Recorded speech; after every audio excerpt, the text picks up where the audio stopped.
Chandrababu సర్కార్కు first Amaravati నిర్మాణాన్ని పూర్తి చేసుకోవడం ప్రాధాన్యత అంశం. అది అయిపోయినాక తర్వాత సంగతి తర్వాత ఏదన్నా ఎట్టన్నా మళ్ళీ గవర్నమెంట్ వచ్చాం లేకుంటే లేదు అన్నట్టు అయిపోయింది ఆ ప్రభుత్వ తీరు చూచా అంటే.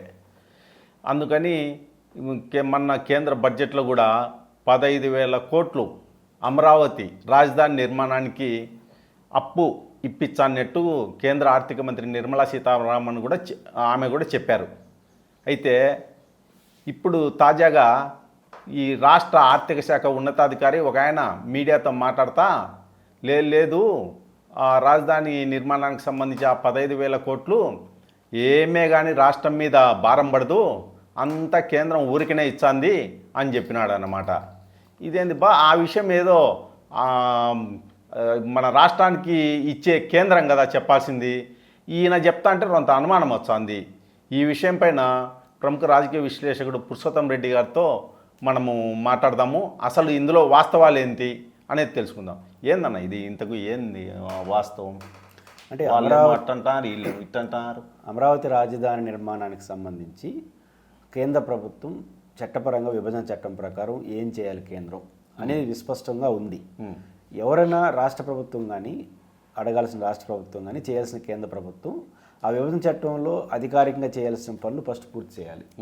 అదనంగా ఏదన్నా ఉంటే మనతో ఉన్న రిలేషన్ రీత్యా కావచ్చు, లేకపోతే కార్డియల్ సహాయంగా అదనంగా ఏదన్నా అప్ప లేకపోతే రుణమా చేయొచ్చు. వీళ్ళు అసలు దుజులు అదనం గురించి ఎక్కువ మాట్లాడుతున్నారు. ఇప్పుడు బైఫర్కేషన్ యాక్ట్లో కేంద్రం యొక్క బాధ్యతలు 2. నెంబర్ 1 శివరామకృష్ణన్ కమిటీని కాన్స్టిట్యూట్ చేయడం, అది ఇచ్చే రిపోర్ట్ ఆధారంగా రాష్ట్ర ప్రభుత్వానికి ఒక మంచి సలహా ఇవ్వడం. ఆ తర్వాత ఏ డెసిషన్ రాష్ట్ర ప్రభుత్వం తీసుకోవచ్చు. సెకండ్ వచ్చి రాజధాని నిర్మాణంలో ఒక కీలకమైనటువంటి assembly, secretariat, Raj Bhavan, high court, CM బంగ్లా ఇట్లాంటి కార్యాలయాలు ఏదైతే మెయిన్ ఉన్నాయో అవన్నీ కేంద్ర ప్రభుత్వ సహాయంతో నిర్మాణం చేయాలి. ఇది అంటే సహాయం అనే పదం వాళ్ళు వాడినా దానికి అయ్యే డబ్బులు వాళ్ళు ఇస్తారు. ఇప్పుడు ఈ 2 పూర్తి చేసిన తర్వాత 3వ దానికి పోవచ్చు. ఇప్పుడు ఆ శివరామకృష్ణన్ కమిటీ నివేదిక అభిప్రాయ భేదాలు ఎలా ఉండొచ్చు, దాన్ని ఏం చేయాలి, సింపుల్గా శివరామకృష్ణ కమిటీ కేంద్రానికి నివేదిక ఇచ్చింది, ఆ రోజు సాయంత్రానికి దాన్ని పోస్టులో పంపించారు. ఏమని, ఇది శివరామకృష్ణ నివేదికను పరిశీలించుకోండి అని. వాళ్ళు ఏం చెప్పలేదు. నారాయణ కమిటీ వేసుకున్నారు. వాళ్ళు ఏమన్నా వేసుకోవచ్చు, నీ కేంద్ర ప్రభుత్వం బాధ్యత. అవును, హక్కుగా చట్టపరంగా చేయవలసింది. మీరు సలహా ఇవ్వాలి. ఏం సలహా ఇచ్చారంటే పోస్ట్ మ్యాన్ డ్యూటీ ఆయన ఇచ్చినట్టు అదేదో ఇల్కే ఇచ్చి ఉంటారు కదా, అక్కడ బాధ్యత నిర్వహించాల. రెండో పని అంటే మా సమయంలో మీ సాగు మీరు చావండి, ఏదొచ్చినా మాకు అనుకూలంగా మార్చుకుంటారనే పద్ధతిలో వ్యవహరించారు. అవును. సెకండ్, ఈరోజు రాష్ట్రానికి ఇవ్వాల్సింది 10 ఏళ్ళు అయిపోయింది. అసెంబ్లీ కానీ సెక్రటరియట్ కానీ వీటికి ఎందుకు నిధులు డైరెక్ట్గా ఇవ్వాలి. మౌలిక వసతుల కల్పనకు సహాయం చేయాలి. అవును, మౌలిక వసతుల కల్పన చంద్రబాబు నాయుడు గారు రూపొందించి ఎవడు సహాయం చేయలేడు. ఎందుకంటే 48-50 కోట్లు ఇస్తే 4,000 కోట్లు 5,000 కోట్లు మౌలిక వసతుల సహాయానికి ఉపయోగపడతారు. కానీ పెదవాడారు కదా 40-50 కోట్లు అయ్యే ఖర్చు అంతా వాళ్ళు మొహాన్ని కొడితే వాళ్ళు ఏమీ ఇవ్వలేదు. ఒక 2,000 కోట్లు ఇచ్చేసి అదే మేము ఇచ్చిందని చెప్పేసినారు. మీరు 40,000 అంటారనా? రాష్ట్ర ప్రభుత్వం గత అధికారంలో ఉన్నప్పుడు 2014-19 లక్ష కోట్లు అన్నారు. లక్ష కోట్లు మొత్తం రాజధాని నిర్మాణానికి, 48 కోట్లు ఓన్లీ మౌలిక వసతుల కల్పనకు. ఓకే. ఆ రిపోర్ట్ వాళ్ళకి ఇచ్చేసిన తర్వాత దాని వల్ల పట్టించుకోరు అసలు. అంతే కదా. కాబట్టి వాళ్ళు ఇప్పుడు 2,500 కోట్లు ఇచ్చారు, మా పని అయిపోయింది, ఆ మౌలిక వసతుల సబ్జెక్ట్ క్లోజ్ అనుకుంటున్నారు. ఇంకా అదనంగా ఈ కార్యాలయాలకు సహాయం చేస్తున్నారు. రాష్ట్ర ప్రభుత్వం ఏం చేయాలి, అసెంబ్లీ ఒక సర్వే నెంబర్లో ఫిక్స్ చేసుకొని 2,000 కోట్లు 3,000 కోట్లు ఒక అంతే డిపిఆర్ రూపొందించాలి. ఇట్లా అన్ని డిపిఆర్లు రూపొందించి కేంద్రానికి సబ్మిట్ చేసి వాళ్ళు ఎంత సహాయం చేస్తే అంత తీసుకోవాలి. మొత్తానికి తీసుకోవచ్చు, అది వాళ్ళ రిలేషన్స్ బట్టి ఉంటాయి. ఇది చేసిన తర్వాత ఇంకా అదనంగా ఏదైనా సహాయం కావాలనుకుంటే అప్పు ద్వారా గ్రాంట్ ద్వారా కేంద్రంతో రాయబారాలు చేసుకోవాలి. మొదటి 2 వదిలేసినారు, 3వ దాన్ని పట్టుకున్నారు. వాళ్ళకి కూడా ఇది తమాషగా ఉంది. ఈ 3వ దాని అయితే ఈజీ కదా, మంది ఏమైంది అప్పు ఇచ్చేవచ్చని. ఈ దశలో వాళ్ళు చేసింది మన ఘనకార్యం ఏంటంటే 15,000 కోట్లు అప్పు. ఇది అప్ప రుణమా అప్ప గ్రాంట్ అనే దాని మీద మొదట ఏం చేశారు, రకరకాల అంటే ఫైనాన్స్ మినిస్టర్ జరిగింది, అసెంబ్లీలో పార్లమెంట్లో మాట్లాడినప్పుడు అనర్భగర్భంగా మాట్లాడారు. ఆమె తేల్చేసింది ఇది అప్పే. అవును. ఇప్పుడు లేటెస్ట్గా అప్పు కేంద్రాన్ని రాష్ట్రం కడుతుందా, ఇది ఇక్కడ 2 జరిగే అవకాశం ఉంది. ఒకటి, ఇది 30 ఏళ్ల పాటు తీసుకునే రుణం. 30 ఏళ్ళ రుణం ఏంటంటే ఇప్పుడు ఉదాహరణకు అపార్ట్మెంట్ మనం కొంటాం 45 లక్షలు 50 లక్షలు లోన్ ఇచ్చి, కానీ కట్టేనాటికి 90 లక్షలు అవుతుంది వడ్డీతో కలిపి ఈఎంఐ ద్వారా. ఇది కూడా అట్లాంటిదే. 15,000 కోట్లు ఒక్కో సంవత్సరం 2,000 కోట్లు 3,000 కోట్లు ఏదో ఫిక్స్ చేస్తారు వడ్డీతో సహా వేసుకొని. 30 ఏళ్ళకి గాను ఒక కట్టే మొత్తం చూసుకుంటే 60,000 కోట్లు 70,000 కోట్లు కట్టాల్సి వస్తుంది మొత్తం. అది అపార్ట్మెంట్స్ ఈఎంఐ టైప్ చేస్తారు, అది చేస్తారు. అయితే ఇప్పుడు ఉదాహరణ కేంద్ర ప్రభుత్వం మాదే అంటుంది. మాదే అన్నప్పుడు అప్పు అని ఎందుకు వాడాలి? ఒకవేళ అప్పు తీసుకొచ్చి మేము తీసుకుంటాము, మీకు గ్రాంట్ ఇస్తా ఉన్నారు. ఇప్పుడు 15,000 కోట్లు సపరేట్గా పెట్టడంలోనే అనుమానం అలాంటి వాళ్ళకి. ఎందుకంటే కేంద్ర బడ్జెట్లో మొత్తం బడ్జెట్ 40 లక్షల కోట్ల బడ్జెట్ పెడితే దీంట్లో 16 లక్షల కోట్లు అప్పు చేస్తూ ఉంది. అవును, ఆ 16 లక్షల కోట్లు అప్పు చేసింది ఇవ్వచ్చు కదా, అంతే కదా, నీ ఖాతాలో ఉంటుంది. అట్ట కాకుండా 16 లక్షల కోట్లు ఒక పక్క కేంద్రం అప్పు చేసుకుంటా మరి 15,000 కోట్లు ఏపీ ఖాతాలో అప్పు చేస్తానని చెప్పడం, ఇక్కడ అనుమానాలు వస్తుంది. ఇక్కడ ఏం జరిగే అవకాశం ఉందంటే 2 నష్టాలు జరిగే అవకాశం ఉంది. ఒకటి ఏం చేస్తారు, ఇప్పుడు 15,000 కోట్లు మనం చెప్పిన సాధారణ భాషలో అపార్ట్మెంట్ టైప్ ఆఫ్ కట్టేటప్పుడు ఈ సమయం మేము ఇస్తాము అంటారు. ఏమని కేంద్ర ప్రభుత్వం చేసుకున్న అప్పుల్లో ఇచ్చేస్తే వాళ్ళు తిప్పలు పడుకోవాలి. రాష్ట్రం పేరు మీద అప్పు చేస్తారు, వాళ్ళు గ్యారంటీ ఇస్తారు. ఏం చేస్తారు, ఈ సంవత్సరం 3,000 కోట్లు అనుకోండి ఇస్తారు, రేపు సంవత్సరం ఇస్తారు.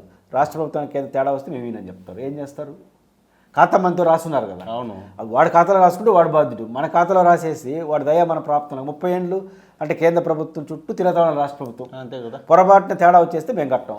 తేడా రాజకీయాల్లో తేడా ఇది చంద్రబాబుకి వచ్చింది కదా, అదే 3 ఏళ్ళు బాగుంటే 4వ సంవత్సరం గొడవ పెట్టుకున్నారు. సహజమే కదా, రేపు కూడా గొడవ పెట్టుకోవడానికి గ్యారంటీ. అదే రెండోది బాగున్నా సరే గొడవ పెట్టుకోకపోయినా మీ దయ మా ప్రాప్తం ఏంది 30 ఏళ్ళు. ఇది చాలా ప్రమాదం.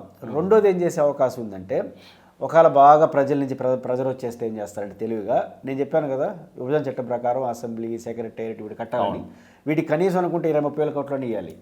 దీన్ని చేస్తారు, మేము కడతాం ఇంకా దానికి జరగనమన ఇట్లా చేస్తారా ఒక డౌట్ ఉంది. అంటే ఏ రీత్యా చూసుకున్నా కేంద్ర ప్రభుత్వం ఇచ్చేది అదనము కాదు. ఇది ఆ 15,000 కోట్లు ఇస్తే మనకు 30 ఏళ్ళ పాటు మన భారం, లేదా మనకు కేంద్ర ప్రభుత్వం దయాదాక్షిణ్యంతో బాగుంటే ఇస్తా ఉండడం మళ్ళీ ఎగ్గొట్టడం. మూడో పాయింట్ ఏం చెప్తారు, నేను ఇంతకుముందు ప్రస్తావించినట్టు వాళ్ళు విభజన చట్టం ప్రకారం హక్కుగా రాష్ట్ర ప్రభుత్వం ఇవ్వాల్సినటువంటి కార్యాలయ డబ్బులు దీన్ని సర్దేస్తారు. ఆ 15 కోట్లు ఇచ్చాం కదా పని చూసుకోండి అంటారు. అట్లా ప్రమాదం ఉంది. కానీ మెయిన్గా అందరూ భయపడతా ఉండేది ఈ ప్రకటనలు రాష్ట్ర ఆర్థిక మంత్రికి ఏం సంబంధం, రాష్ట్ర ఆర్థిక శాఖ ఇది చెప్పాల్సింది ఇచ్చేవాడు. అవును, అదే కదా, మనం అడిగేవాడు వానర్ లాగా బిహేవ్ చేస్తున్నాడు. ఇప్పుడు అప్పు తీసుకునే మనం, అప్పో సాయం తీసుకునే మనం, వాళ్ళు ఎట్టిస్తారు మనం చెప్తాం, బ్యాంక్ కాడికి పోయి వాళ్ళు ఎట్టిస్తాం మన ఖాతాదారుడు చెప్పాల్సింది, బ్యాంక్ మేనేజర్ చెప్పాలి. ఇప్పుడు కేంద్రం ఏమో చెప్పదు, రాష్ట్రంలో బీజేపీ అధ్యక్షులు చెప్తారు, పురంధేశ్వరి గారు వీళ్ళు చెప్తారు, వాళ్ళు చెప్తారు తప్ప చెప్పాల్సిన వాళ్ళు చెప్పరు. ఇది లేనిపోయి మొన్న ఏపీఎన్స్ మన శర్మ గారు సీనియర్ ఐఏఎస్ విశాఖని, ఇది రాష్ట్రానికి పెద్ద భారం అవుతుంది, ఇది రాష్ట్రం అంతా ఎందుకు కట్టాల్సి వస్తుంది అనే మాట చెప్తున్నారంటే ఖచ్చితంగా దీని మీద అనుమానాలు అయితే కొనసాగుతాయి. ఇప్పుడు మనం మోడీ సర్కార్ను 15 ఏళ్ళగా చూస్తున్నాంనా, ఏమన్నా దయ చూపే పరిస్థితి ఎప్పుడన్నా చూసినామా?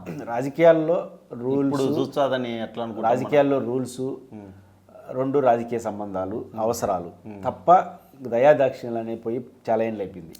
అది మనం నెహ్రూ, ఇందిరాగాంధీ లేదా రాజీవ్ గాంధీ వరకు అయిపోయింది, పివి నరసింహ వరకు, మన్మోహన్ సింగ్ వరకు ఓకే. తర్వాత బీజేపీ మోడీ గారు అధికారం వచ్చిన తర్వాత 2 రూల్స్ ప్రకారం ఏమైనా చేయాలంటే చేయడం, లేకపోతే నా అవసరం నీ అవసరం తప్ప ఇంకో పద్ధతి లేదు. కాబట్టి ఈ 30,000 కోట్లు నీ అవసరం నా అవసరం అనే పద్ధతిలో తీసుకుంటే ఈయన చంద్రబాబు గారు 5 ఏళ్ళు ఉంటాడు, ఎవరైనా చంద్రబాబు గారు వాళ్ళు 30 ఏళ్ళు 40 ఏళ్ళు చేసి పెడితే కొత్త భరించాలి. వచ్చేవాడు అందరూ కట్టుకుంటే వాడు కట్టుకోవాలి, ఇండిపెండెంట్గా ఉండదలుచుకుంటే, లేకపోతే కేంద్రంతో చేతులు కట్టుకొని ఏ ప్రభుత్వం వచ్చినా ఆ 2,000 కోట్లు 3,000 కోట్లు. ఇంకోటి ఏం చెప్తా, దీనిలో ఉండే పెద్ద మతలబ్ ఏంటంటే పొరపాటు రాష్ట్రపతి మేము ఈయనండింది అనుకోండి, కేంద్ర ప్రభుత్వం కౌంటర్ గ్యారీ పెట్టేదానికంతా వాళ్ళ రైట్ ఏంటంటే రాష్ట్రానికి తెలిసిన జిఎస్టీ వాటాలు వస్తుంటాయి కార్గిల్ దాంట్లో కట్ చేసుకునేస్తారు. ఓకే ఓకే, దాని రూలే అది. వాళ్ళ దగ్గర వాళ్ళ చేతిలో జుట్టు పెట్టుకొని వ్యవహరిస్తారు. ఇది 15,000 కోట్లు నిన్న ఉన్ని ఫైనాన్స్ సెక్రటరీ ఎందుకు మాట్లాడాలి, కేంద్ర ప్రభుత్వం మాట్లాడాలి. కేంద్ర ప్రభుత్వం మాట్లాడితే ఈ సమస్య రాదు కదా, అదే కదా అది అనుమానం వస్తుంది. అది ఇప్పుడు ఆర్థిక శాఖ ఉన్నతాధికారి 15,000 కోట్లు మన రాష్ట్రం మీద ఏం భారం పడదు, అదేదో కేంద్రమే కట్టుకుంటుందని చెప్తున్నాడు కదా, అది ఆయన మాటలు అనుమానం కలిగిస్తున్నాయి. ఎందుకంటే ఒకవేళ వాళ్ళు మనకేదో గ్రాంట్ ఇచ్చంటే ఇచ్చేవాళ్ళు కదా చెప్పాల్సింది, అందులో గొప్పగా చెప్పుకోవచ్చు కదా కేంద్రం వాళ్ళు, మేము ఏపీకి ఇంత సాయం చేస్తున్నామని చెప్పుకోవచ్చు. ఇంకా బీజేపీలు కూడా చెప్పచ్చు, వాళ్ళు ఎవరు చెప్పకుండా ఈయన ఎందుకు చెప్తున్నాడో ఏం అర్థం కావడంలే. అందుకే మన మీద భారం పడదు అంటే ఎవరు నమ్మశక్యం కాలేదని మా పురుషోత్తమన్న లాంటి రాజకీయ విశ్లేషకులు, ఆర్థిక నిపుణులు ఆందోళన వ్యక్తం చేస్తున్నారు.